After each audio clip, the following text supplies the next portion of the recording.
Was this really just a simple mistake, or is there a far darker rot festering beneath the cobbles of Weatherfield? I mean, think about it.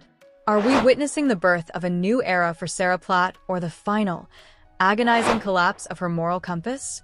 Weatherfield has always been a place where the past refuses to stay buried, but right now, the secrets aren't just hidden. They're suffocating everyone. We're looking at a community where a literal murder is being traded for silence. And at the same time, a predator is using a courtroom as a stage for her greatest performance yet. This shadow of tragedy we keep hearing about isn't just some poetic phrase. It is the tangible, heavy atmosphere of a neighborhood that feels like it's on the brink of a total psychological breakdown.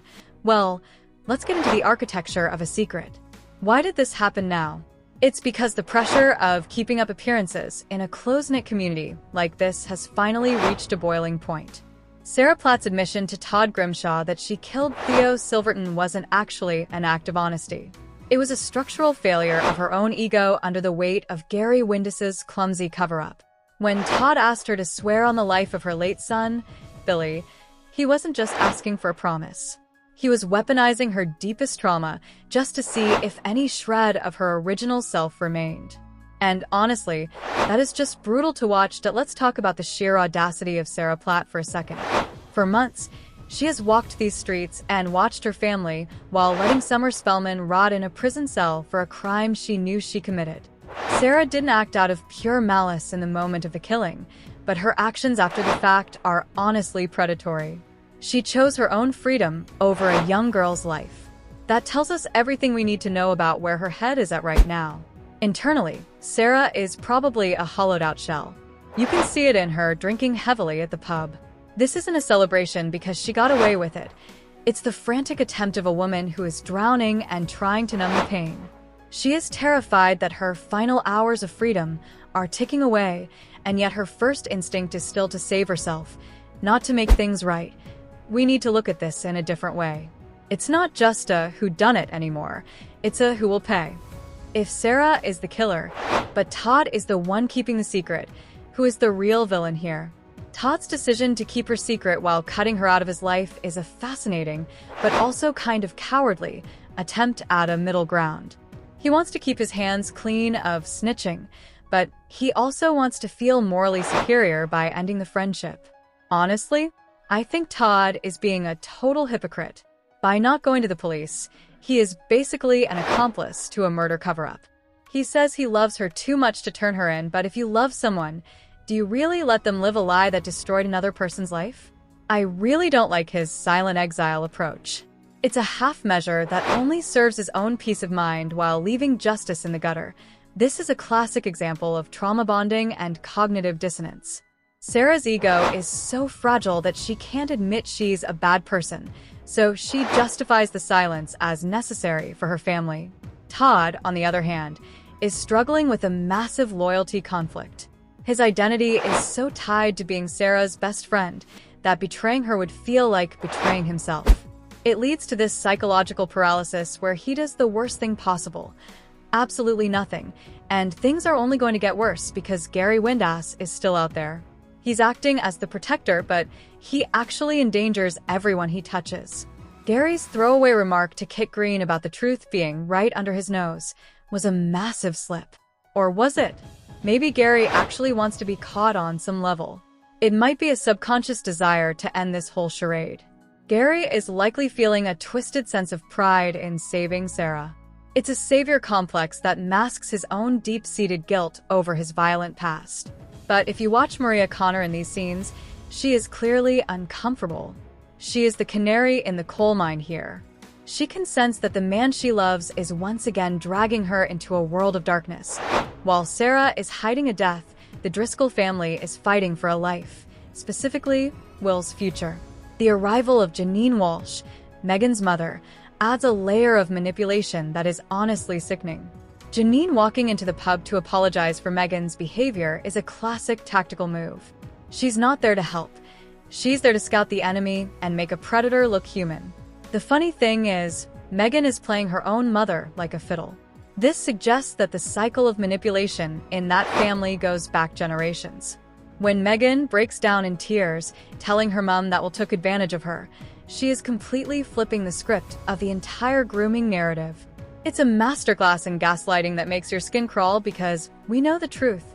I absolutely loathe how the court system is being portrayed as a playground for Megan's steely gaze.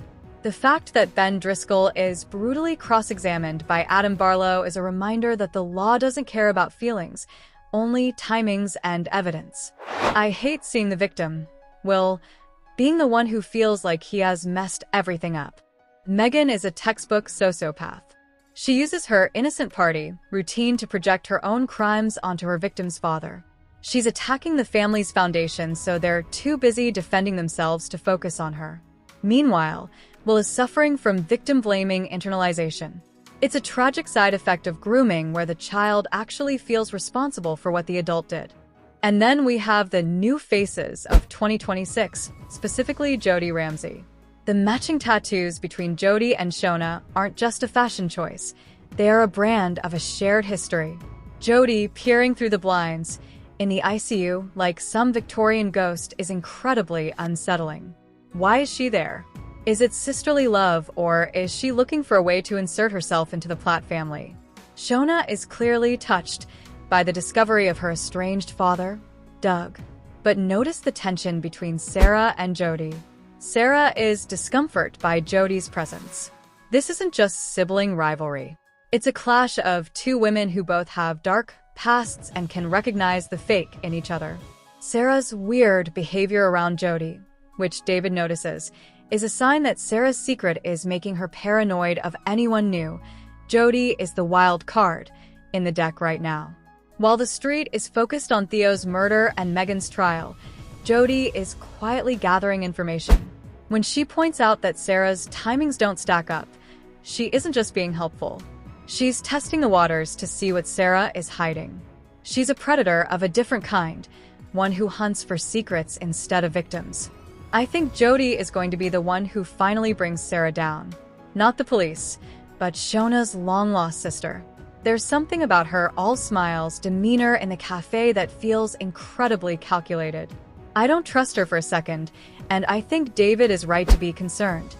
This whole situation is classic displacement behavior. Sarah is so focused on the threat of the police that she's ignoring the much more immediate threat of the social infiltrator in her own home. David angrily pointing out the open gate and the missing dog is a perfect metaphor for the state of the Platt family. They've left the gate open to their lives, and now the things they love, like David the dog, are wandering off into the darkness. Even in the middle of all this death and trauma, Leanne is looking for a new beginning with Idris Nazir. Idris is described as charming, but with a ruthless streak. This is exactly what Leanne thinks she needs to get over Nick and Toya's betrayal, but it feels like a classic, out of the frying pan and into the fire scenario. Leanne is likely feeling a desperate need to be seen and valued after being lied to by the two people she trusted most. Her thrill at Idris booking a second night at the hotel is a sign of someone trying to build a fantasy world where the pain of the street can't reach her. But reality, in the form of a furious Toya hammering on the door, is always just one room away. This isn't a romance, it's a distraction. Idris is the welcome distraction mentioned in the spoilers, but a distraction is just a temporary fix for a permanent problem. The fact that he switches her phone to silent while Toya is calling is a massive red flag.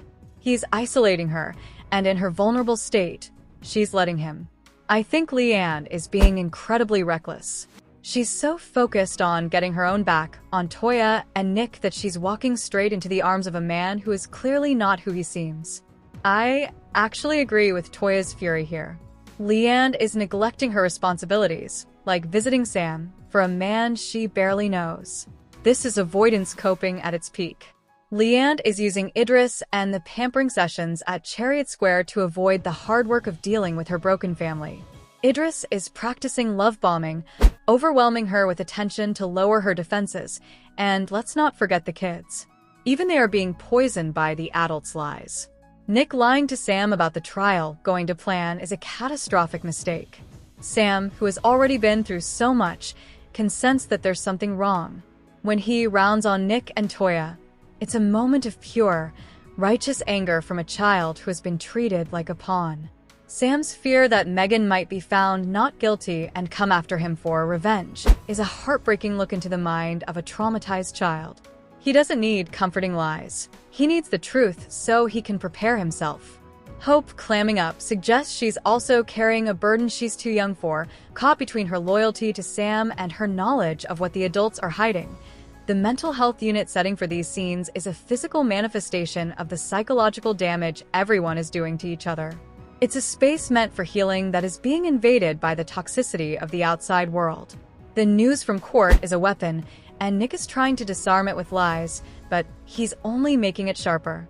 Honestly, Nick Tilsley is failing as a father figure here. You cannot lie for someone's own good when it comes to their safety. I fully support Sam's decision to round on them. They deserve it for treating his trauma like a PR problem instead of a human experience. This is a betrayal of trust that will have long-term consequences for Sam's ability to trust anyone. By lying, Nick and Toya are confirming Sam's suspicion that the world is an unsafe, dishonest place. The missing dog, the missing truth, the missing freedom. Everything in Weatherfield is currently missing or estranged. We have estranged sisters, estranged fathers like Doug and Ross, and estranged friends like Todd and Sarah. The community is fragmenting.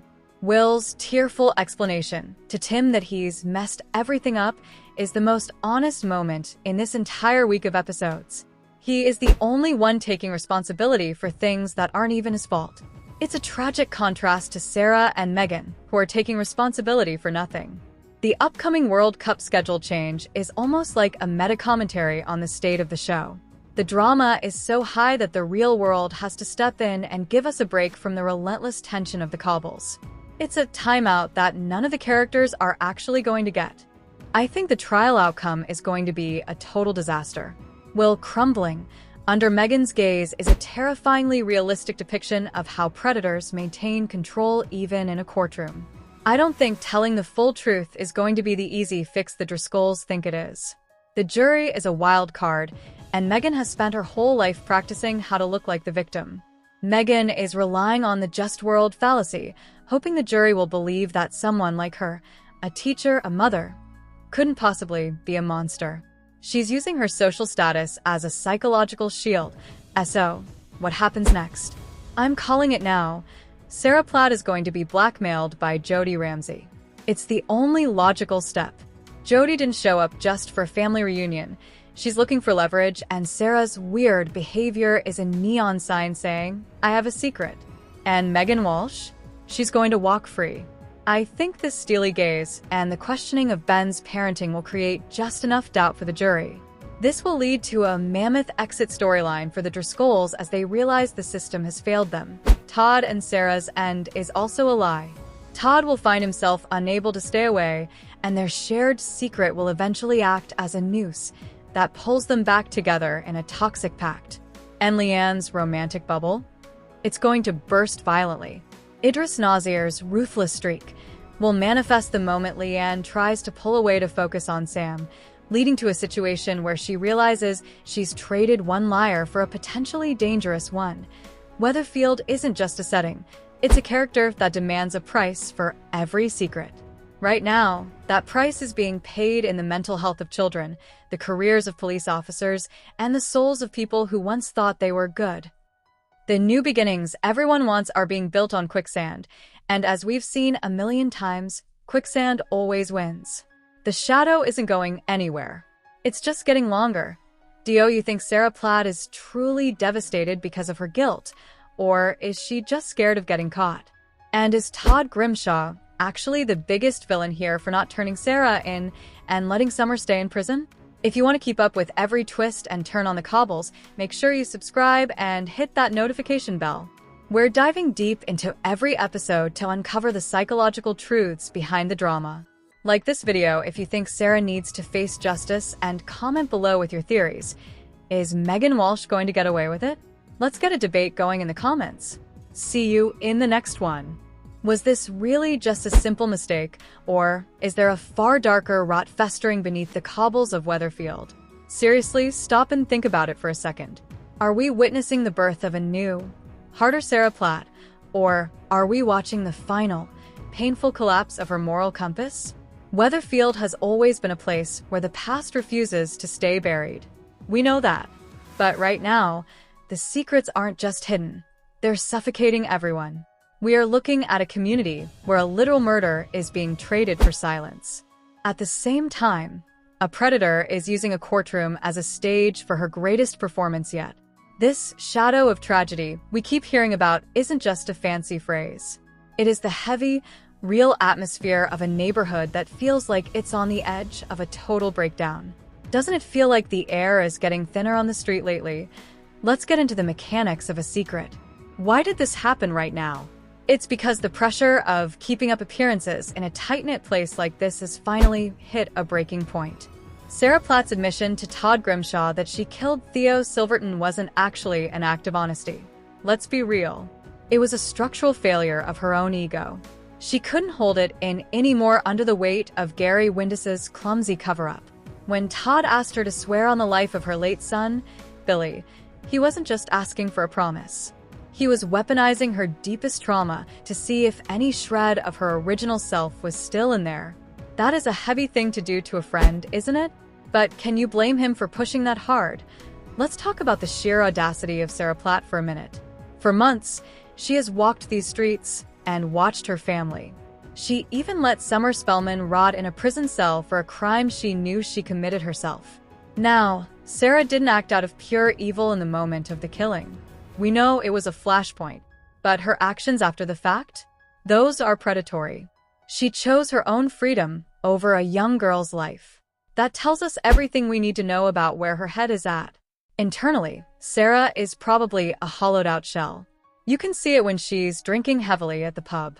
This isn't a celebration because she got away with it.